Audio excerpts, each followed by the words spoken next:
not for sale. Yes. Yes. Human trafficking. Right? Yes. Real men. Don't buy girls. Yes. Y'all say hi to YouTube. Hey YouTube. Say something. Hey YouTube, we out here. Instagram too. Oh, it's Instagram. All right, cause she always on YouTube. All right, Girl, everything. she on everything. So maybe we should start all over. It's okay. Okay. Go ahead. All right, so we're out here with CASE, Coalition Against Sexual Exploitation, promoting anti-human trafficking awareness. This is the month for it. Go out and spread awareness. Be the change in the world. Yes. Woo! Yes.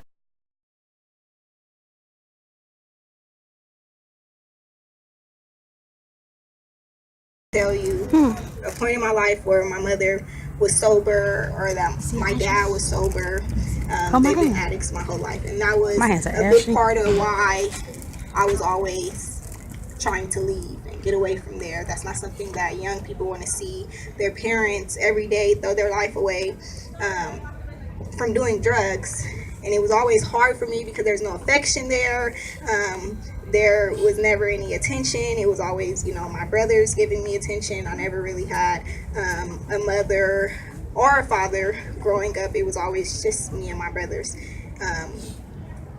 Early on in my life, I had probably the biggest betrayal of my life.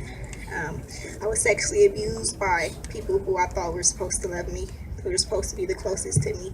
And that was really hard for me. It really felt like there was no love there. No one loves me, because how can you people say that you love me and then hurt me in the worst way possible? So that was really hard for me. Around the age of 12, I started running away from home. My dad was abusive towards my mother. My brothers were getting older, so there was nobody in the house anymore with me. It's kind of just me and my brother that's closest to me, and he's more of my little brother than he is my big brother because he's not all there in the head. So I was left home to try to put something together without all the pieces. Around 12, I started running away. At first, it was something like, how do I explain it? I wasn't really doing anything wrong. I was kind of just running away to friend's house, not coming back home because I didn't want to be there. Eventually, I met a guy who was maybe in his 30s who told me that he had a better life for me and how things were going to get better and how he was going to help me. And that was exciting to me because it's an older man. I didn't have a father in my life, so maybe he can be the one to, show me the ropes, help me out in life. But come to find out, that wasn't the case. He took advantage of me, made me do things that I did not want to do, that no one can ever imagine. After that, I thought that being in the life was something that was normal. It was happy, not necessarily happy, but it was a outlet for me, somewhere I can go. These guys say they love you, they're going to be there for you, so on and so forth. So I was in the life for about 2 years, in and out of jail, going back and forth to jail for the same thing. And then I met Emily. I met Emily. I was incarcerated, sitting next to my attorney, who is Joy Havinka. And Emily came and she talked to me. She told me her story, the things that she's been through in life. So that was very helpful for me, knowing that there's somebody else that's out there that's been through it and was able to make it out, because not everyone makes it out. Emily helped me a lot. So did Joy. They were both there for me for a long period of time in my life. Shortly after meeting Joy and Emily, I met a boy, a very lovely boy. No, I was kidding. He's not lovely. I met a boy who told me he loved me. He was supposed to be my boyfriend. He was going to take care of me. And this is a boy around my age. He wasn't much older than me. But he seen that I was broken inside and that I was hurt and that I was a troubled kid. And he took that and used that against me. As much as he told me he loved me, he did not love me. You can't love me and expect me to go out in the streets and do things to support you in life. That's not how it works. Eventually, after a couple years, we wind up separating because I went to jail, and I wind up going to Mingus after that. Have anyone heard of Mingus Mountain Academy? Yeah, everyone. Okay, I went to Mingus. Mingus is a great place. I don't care what anyone says. Like, everyone's like, oh, it's horrible. It's on top of a mountain in the middle of nowhere. Without Mingus, I probably wouldn't be standing here today, because Mingus is what changed me. It wasn't that I went to Mingus and Mingus changed me. It was that I was ready to change, and Mingus helped me do just that. They gave me the opportunity. They gave me the opportunity to change. It wasn't like, you know, you go to some places and it's like, I'm here to help you. I'm here to help you. And the help isn't really as sincere as it should be. But at Mingus, the help was really sincere. And when I came home from Mingus, like I said, it doesn't get easier. I had to slip up, and I did go back to the life.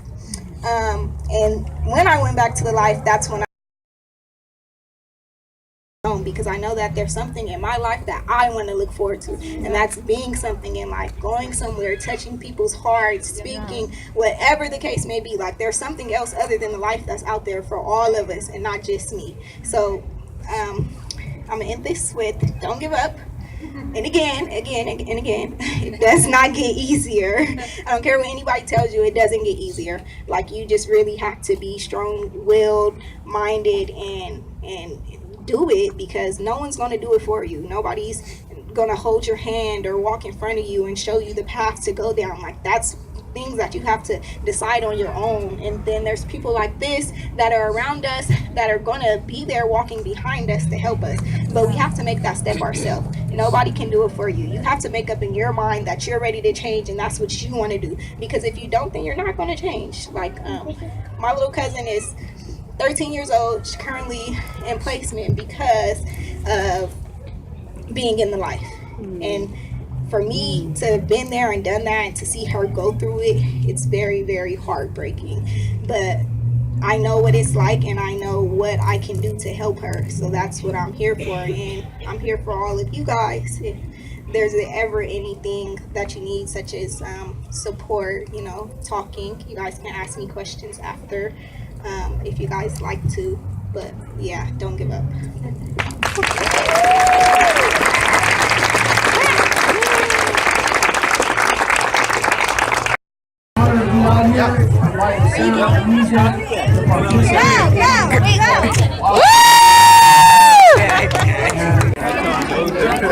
Okay, know your worth. I'm more than a conqueror in the name of Jesus. Right? And God loves so much people that He sent His only begotten Son. Amen. Not a second string, but His very best. Man, I feel like I can like take this tape off and take with this. the Holy Ghost. Amen. And you're going to I take better your do wrist, it. and you are not going to be And I'm held just gonna captive snap. by anything. You're going to put it up over your head, and you're going to come down and bring your elbows apart. Okay, all So on right. the count of three. 1, 1, 2, 3.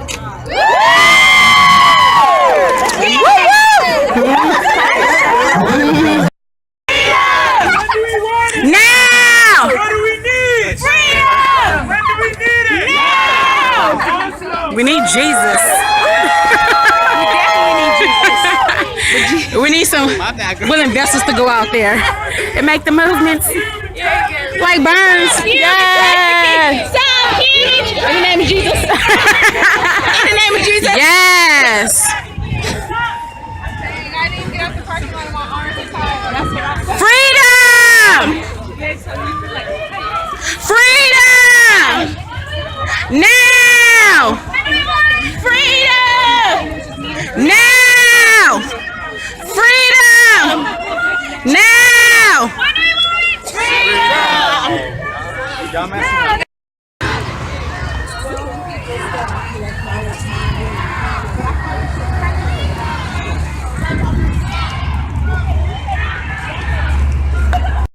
You guys look amazing. Walking by yourself. Walking by yourself. Right. Look at us. We need clarity. Add an extra twin. Add an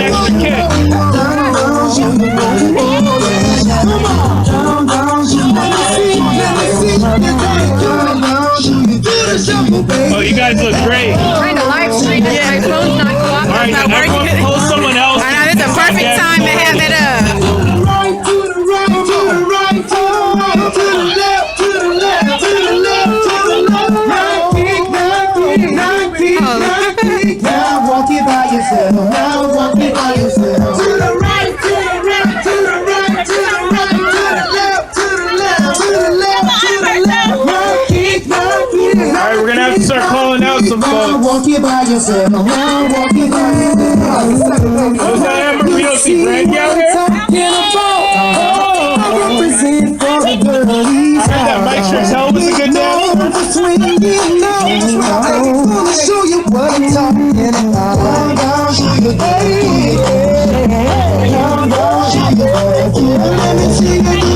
Hey, she getting it right there.